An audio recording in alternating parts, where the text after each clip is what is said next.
மரணமே உன் ஜெயம் எங்கே? மரணத்தின் கூர் பாவம், பாவத்தின் பலன் நியாயப்பிரமாணம். எப்படி அவன் இந்த மரண பயத்தை கொண்டு வந்தான்னா, நியாயப்பிரமாணத்தை அவர்களுக்கு கொடுத்த போது நியாயப்பிரமாணம் மனுஷனை நியாயமான அந்த பிரமாணத்தை செய்து அவன் நீதிமானாகவான் என்று சொல்லி அவனுக்கு கொடுக்கப்பட்ட நியாயப்பிரமாணம் அது யாரை சப்போர்ட் பண்ணுச்சுன்னா, மரணத்தின் கூர் பாவம், பாவத்தின் பலன் நியாயப்பிரமாணம். பாவத்துக்கு அதிக பலன் கொடுத்தது என்னவென்றால் நியாயப்பிரமாணம். அங்க நியாயப்பிரமாணம் ஒரு லா, சட்டம். அந்த பழைய ஏற்பாட்டு கோர்ட்ல எப்படி இருக்கணும்னா, குற்றவாளி கூண்டில் நிற்கிறது தேவனுடைய பிள்ளைகள். அங்க ஜட்ஜா உட்கார்ந்து இருக்கிறவர் யாருன்னு சொன்னா அவர் தேவன். அங்க சட்டம் எப்படி இருக்குதுன்னு சொன்னா குற்றவாளிக்கு எதிராக இருக்கிறது. நீதிபதி என்ன செய்ய விரும்புகிறார்?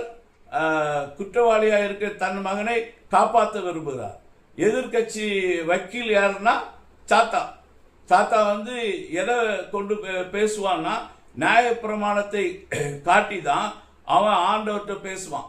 இந்த பிரமாணத்தின்படி இவன் தப்பு செய்தான், இவனை கல்லெறிந்து கொல்லணும். தாவீது பாவம் செய்த போது அவன் கேபிட்டல் சின் பண்ணிட்டான். அவனை பார்க்கும்போது அவன் விபச்சாரமும் பண்ணிட்டான், கொலையும் பண்ணினான். இது கேபிட்டல் பனிஷ்மெண்ட் கிடைக்கணும். அந்த மாதிரி பட்ட பாவத்தை செய்துதான் ஆண்டவர் ஒரு வருஷம் வரைக்கும் அமைதலாக இருந்தார். ஆனால் இந்த ஒரு வருஷமும் நித்தமும் சாத்தா ஆண்டவரை போய் நிந்திச்சுட்டே இருந்தான். இது வேற யாரும் செய்திருந்தானா நீர் சும்மா விடுவீரா?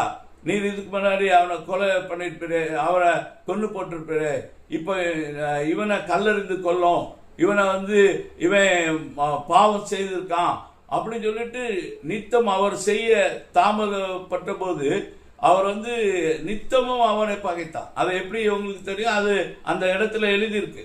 அங்க நாத்தான் நாத்தான்வேல் தாவீதிடத்தில் அனுப்பப்பட்டு அவனுடைய பாவத்தை சுட்டி காட்டும் போது அவர் சொன்னார், என்ன சொன்னார்னா, இவன் சாத்தான் சொன்னான், சாத்தான் நித்தமும் இது நித்தம் சத்துருக்கள், தேவனுடைய சத்துருக்கள் அவரை நிந்திக்கிறதுக்கு ஏதுவாக நீர் மாறிவிட்டீர் என்று சொல்லி அவன் தாவீதுடைய பாவத்தை சுட்டி காட்டுவான்.